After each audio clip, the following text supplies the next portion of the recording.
आपल्या समोर जे प्रश्न आहेत सगळे ते प्रश्न सुटण्यासाठी बाबासाहेबांनी असं म्हटलं की राष्ट्राच्या हितातच आपलं हित आहे, आपलं काय असं वेगळं हित नाही. एक साधी गोष्ट लक्षात घ्या, आपण असा विचार करायला पाहिजे की स्वातंत्र्य मिळून 1947 नंतर आज एवढी वर्ष झालेली आहेत. स्वातंत्र्यानंतर आमचा जन्म झालेला आहे, बहुसंख्यांचा. मला वाटतं स्वातंत्र्यापूर्वीचे लोक कमीच असतील यामध्ये. प्रजासत्ताक होणी 26 जानेवारी 50 त्यालाही काय होतं, 1956 धम्मक्रांती होऊन त्यालाही आता काय 51 वर्ष वगैरे होतं. बाबासाहेब जाऊन इतकी वर्ष त्यानंतर आपण विचार करतो आहोत, ही पार्श्वभूमी लक्षात घ्या. आणि बाबासाहेबांचा 90% काळ हा बिफोर फ्रीडम आहे, त्यांना हे चित्र नव्हतं माहीत त्यांच्यासमोर. तर आज अशा काळामध्ये आपण विचार केला पाहिजे, तो नवा विचार केला. बाबासाहेब म्हणले की राष्ट्राच्या हितातच तुमचं हित आहे, वेगळं तुमचं वेगळं हित नाही. फर्स्ट इंडियन आणि लास्ट इंडियन, प्रथमताही भारतीय आणि अंतिमताही भारतीय. मी काय कोण अमुक जातीचा प्रमुख जातीचा या देशाचा या प्रांताचा वगैरे काय असता कामा नये. ते का तर इथली परिस्थिती इतर लोकांना माहित नसते दुसऱ्या देशातल्या, त्यामुळे ही प्रॉब्लेम द्या. इथं स्वातंत्र्याच्या पूर्वी 650 छोटी छोटी संस्थानं होती. पुन्हा ब्रिटिशांनी बरखास्त केलेली, विलीन केलेली, तर खालसा केलेली संस्थान तर परत होती. छोटी छोटी राज्य, त्याचं उत्पन्न 1 रुपया सुद्धा नव्हतं, अशी राज्य. एक गाव म्हणजे एक राज्य. काय नागरिकांना सुविधा होत्या, काही नव्हतं. तर हे सगळं ब्रिटिशांच्या मुळे एक नेशन, एक प्रशासन, ज्युडिशियल, पोलीस आणि मिलिटरी आणि सगळ्याच प्लॅनिंग, सगळं हे सगळं आलं. भारताला हे असलं काय भानगड माहित नव्हतं. असेल जुन्या काळामध्ये, अशोकाच्या काळात, शेरशाहच्या काळात त्या सगळा ऐतिहासिक भाग आहे. पण हे सगळं काही नव्हतं. ते सगळं एक राष्ट्र म्हणून पुन्हा राष्ट्राची भानगड आहे. राष्ट्र म्हणजे केवळ जागृती का, भूगोल का, तर नाही. राष्ट्र म्हणजे तिथले लोक. आणि मग लोकांचा विचार करून त्यावेळा इथं या ज्या 3-4 हजार जाती आहेत, कोट जाती आहेत, पुन्हा वंशभेद आहेत, हे सगळे जे आहे, तर हे सगळे लोक एक होणं म्हणजे एक राष्ट्र बनणं. सगळ्यांच्या मध्ये आपण एक आहोत ही भावना पडणं. सर्व नागरिकांच्या मध्ये आपण एक असल्याची आणि सगळ्यांची निष्ठा एका ठिकाणी देशाची, राष्ट्राची असल्याची गोष्ट आहे. मग आता काय होतं, तुम्ही जाती सोडल्याशिवाय कसं एक होणार, धर्माच्या गोष्टी सोडल्याशिवाय कसं एक होणार, तुमची संस्कृती, तुमचा पंथ ते सोडायला पाहिजे. मग त्यागच करावं लागेल, पर्यायच नाही. आणि पुन्हा असं आहे, ज्यांनी जाती निर्माण केल्या त्यांनीच त्या मोडायच्या. त्यामुळे तर काय सोपं आहे. नाहीतर काय शेड्यूल कास्ट किंवा अनुसूचित जातीच्या लोकांनी ते डिमांड केली नव्हती त्यांच्याकडे अर्ज करून की बाबा आमच्यावर एक बंधन लादा आणि आम्ही गुलाम व्हायला तयार आहोत, अशी काय खुद्दाने हे आर्ग्युमेंट केलेलं आहे. तर हे असं आहे. तर हे जाती व्यवस्था वरिष्ठ वर्गाच्या लोकांनी ज्यांनी लाभ घेतायत त्यांनीच मोडण्यासाठी मोठं किंवा जास्त प्रयत्न केले पाहिजेत आणि इतर लोकांनी त्यात सहभागी झालं पाहिजे. पण तसं होत नाही. खालचे वर्ग जाती मोडायला बघतात आणि वरचे लोक काय हात हलवायला, म्हणजे आता आम्ही काय, आमचा दोष आहे का, आमच्या पूर्वजांनी केलं असेल, आम्ही काय करत सहभागी. अरे पण त्याचे फायदे घ्यायचा ना तुम्ही. तर हे मोडण्याची गरज आहे. तर अशा या सर्व परिस्थितीमध्ये राष्ट्र म्हणजे काय, राष्ट्रवादी म्हणजे बाबासाहेब म्हणले मी इतरांच्या सारखा तरेवाईक देशभक्त नाही. तरेवाईक म्हणजे देशभक्त काय, म्हणजे तरेवाईक देशभक्त असतं म्हणजे काय, तरेवाईक देशभक्त असणं म्हणजे जे स्वतःला देशभक्त म्हणतात, स्वातंत्र्यवीर समजतात, लोकमान्य समजतात, अगदी आणखी काय काय पदव्या समजतात, हे लोक स्वतःला स्वातंत्र्य मागतात, स्वतःच्या जातीला धर्माला स्वातंत्र्य मागतात. पण आपल्याच बांधवांना, कनिष्ठ जातीच्या बांधवांना, अस्पृश्यांना, दलितांना ते स्वातंत्र्य द्यायला, त्यांचे हक्क द्यायला तयार होते.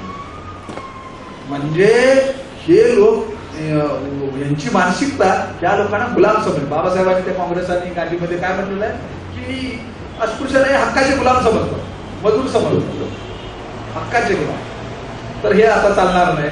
तर हे असं जर असेल तर राष्ट्र जर व्हायचं असेल, आता पुन्हा दुसरी गोष्ट अशी आहे की राष्ट्र जे आता आहे, भारत जे राष्ट्र आहे, की पूर्वी नव्हतं.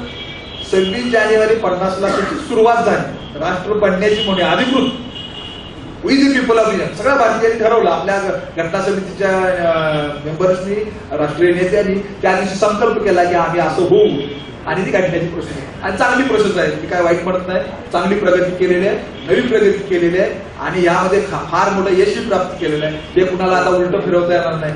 काही लोक जर म्हणतात प्रतिक्रांती वगैरे होणार आहे, पण तसं काय होण्याची शक्यता नाही.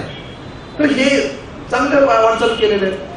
पण ही वाटचाल चांगली असताना सुद्धा अनेक लोक वेगळे उपक्रम करत पाहतात. मी घटना बदलायची, मग आम्ही मनुस्मृतीचं हे करू, त्यातलं अमुक आणू तमुक आणू, तर तेही होणं शक्य नाही. कारण का की 50 साली जेव्हा घटना तयार झाली तर त्यावेळेला जगामध्ये काही मुस्लिम पॉवर असे काही भानगड नव्हती, मुस्लिम घटक येतो. आज जगामध्ये मुस्लिम पॉवर आहे आणि ते काय आहे त्याच्याबद्दल काही फार मोठी चर्चा करायची बोलायची गरज नाही. मुस्लिम पॉवर नव्हती. आपल्या राष्ट्राला जर खरा धोका आणि एकमेव धोका कुठला असेल तर मुस्लिम पॉवर. तर ह्या मुस्लिम पॉवर बद्दल पुन्हा बाबासाहेब थॉट्स ऑन पाकिस्तान लिहिलेलं सर.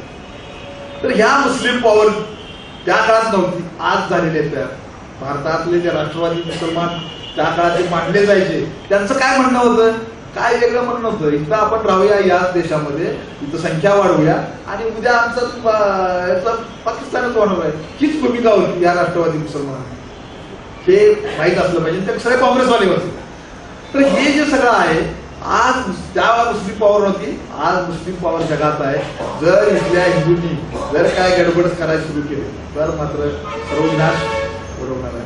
घटना समितीच्या 3ऱ्या भाषणात बाबासाहेबांनी सरळ इशारा दिलेला आहे, ज्या दिवशी भारतात वर्गयुद्ध होईल तो भारताचा सर्व विनाश असतो. का तिथे इतक्या अनेक जाती पण संप्रदाय वगैरे वगैरे काय आहेत, त्या आधार भानगडी आहेत. तिथे तुम्ही काय करणार, जंगलात केवळ काही ठिकाणी पोलिसांनी होमगार्ड्सना आणि SRPला मारून ती क्रांती नसते, ते एक विकृतीचा भाग आहे. तर हे सर्व बंद केलं पाहिजे, हे या मार्गापासून दूर केलं पाहिजे. म्हणूनच बाबासाहेब बुद्ध की कार्ल मार्क्स असं सांगितलेलं आहे, बुद्धा और कार्ल मार्क्स. त्याच्याबद्दलही आपल्याला पुढे बोलायचं आहे, त्यामुळे आज काय जास्त बोलत नाही. तर हे जे राज्य आहे तर हे आपलं स्वातंत्र्य खरं आहे की खोटं, आपल्याकडे जे जुने समाजवादी आणि आजचे कम्युनिस्ट आहेत ते सगळं हे नकली आहे, स्वातंत्र्य नाही वगैरे वगैरे, हे नाही ते नाही, ही घटना यांनी दिलेली नाही. परवाच झालं इथं टीव्हीला वगैरे भाषण की 95% घटना बाबासाहेबांनी दिलेली नाही, ते आम्ही त्या असं आहे. काय सांगताय आम्हाला, तुम्ही अडाणी समजता काय, तुम्ही स्वतः अडाणी असाल, तुम्ही वाचत नसाल, तुम्ही वकील असून वाचत नसाल, वकील असून तुम्ही वाचत नसाल किंवा खोटा प्रचार करत असाल, कारण तो तुमचा व्यवसाय आहे. तर या असलेल्या प्रचाराला तुम्ही बोलून मला लगेच फोन आले की मग काय जो उत्तर आहे, मी सांगितलं की हा व्यावसायिक भाग आहे, व्यवसायाचा पार्ट आहे. प्रोफेशनल वर्कर्स त्याचं ते कामच आहे, ते असंच बोलणार कारण त्यासाठी ते पैसे करणार, वर्गणी काय म्हणतात त्याला, कामगारांची वर्गणी वगैरे असते. तर हे जे काय आहे ते सगळं कळावं. हे आता हे इतकं सगळं मी बोललो म्हणजे आंबेडकर आझाद राष्ट्र, हे इतकं का बोलावं लागलं, तर हे चर्चाच होत नाही की कुणाला बोलता येत नाही, कुणाला सांगता येत नाही. तर हे अशी व्याख्यानमाला आयोजित करून ही व्याख्या लोकांच्या समोर मांडावेत आणि तुम्ही जी दुसऱ्याची भाषणं ऐकता, चर्चा ऐकता, लिखाण वाचता, त्यांना तुमचंही मन तसं होतं, तुमची बुद्धी तशी ब्रेनवॉशिंग होते. तर ती होऊ नये. खरा आंबेडकरवाद म्हणजे काय, खरा विचार म्हणजे काय, भारताचं हित आणि आपण कसं जगलं पाहिजे, काय आर्ग्युमेंट केलं पाहिजे, कसं विचार केला पाहिजे हे तुम्हाला कळावं, ह्यासाठीच या व्याख्यानमालेचं आयोजित केलं आहे. ह्यासाठीच या संबोधनीचं स्थापना आणि निर्मिती झालेली आहे. तर मला वाटतं की हे अध्यक्षीय भाषण म्हणून एक पुरेसं आहे, मग त्यांना थोडं भरपूर वेळ मिळावा यासाठी मी इथं थांबतो. जय हिंद, जय बुद्ध. डॉक्टर बाबासाहेब आंबेडकर संबोधिनी कोल्हापूर यांच्या वतीनं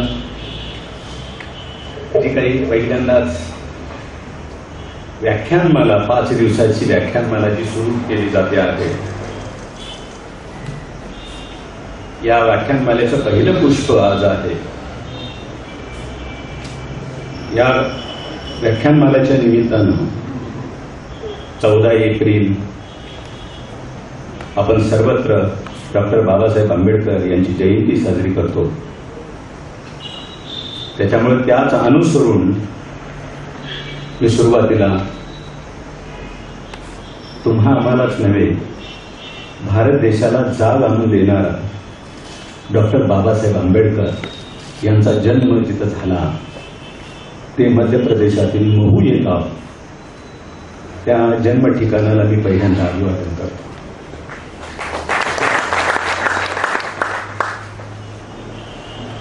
या व्याख्यानमालेच्या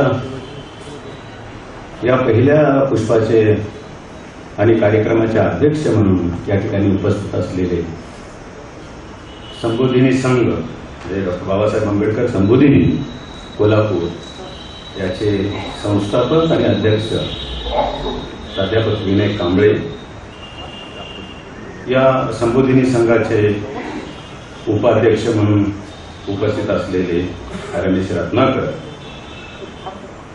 त्याचबरोबर डॉक्टर अभिजित राणे आणि ज्यांचं आपण सूत्रसंचालन ऐकतो आहोत ते महाबोधी पद्माकर, या डॉक्टर बाबासाहेब आंबेडकर संबोधिनी कोल्हापूरचे सर्व पदाधिकारी,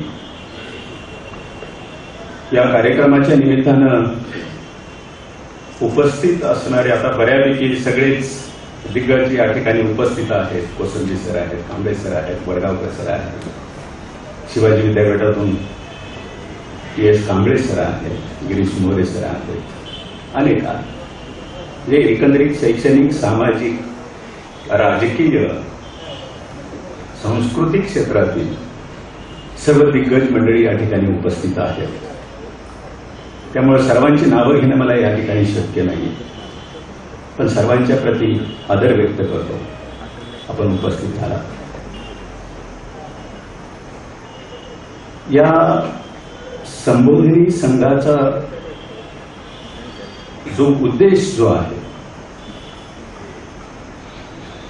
कारण हे पॅम्पलेट मी परवा बघितलं आणि आता रत्नाकर सरांनी जे काही पॅम्पलेट या ठिकाणी त्यांचं जे उद्देश किंवा भूमिका ही जे या ठिकाणी मांडलेली जे आहे, सर्वप्रथम